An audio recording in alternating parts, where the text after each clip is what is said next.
ગાત્રો ગાળી નાખે એવી ઠંડી પડી રહી છે। ગઈકાલની રાત ગુજરાતની આ સિઝનની સૌથી ઠંડી રાત હતી। નલિયામાં 3.8 ડિગ્રી ટેમ્પરેચર નોંધાયું, અમરેલીમાં 7.6 ડિગ્રી, ગાંધીનગરમાં 9.5, રાજકોટમાં 8.9, અમદાવાદમાં 11.6, ભુજમાં 9 ડિગ્રી, અબડાસામાં પણ ખૂબ ઠંડી પડી રહી છે। એટલે ઘણા બધા શહેરો એવા છે કે જ્યાં એક ડિજિટમાં આંકડો પહોંચી ચૂક્યો છે અને એના જ કારણે લોકોને કડકડતી ઠંડીનો અહેસાસ થઈ રહ્યો છે।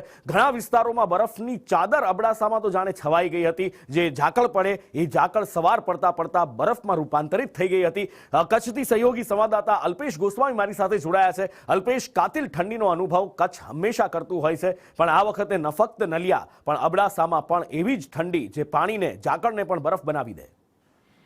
ચોક્કસથી જે રીતે ઠંડી પડી રહી છે, સૌથી વધારે સામાન્ય રીતે ઠંડી છે તે કચ્છના નલિયામાં નોંધાતી હોય છે।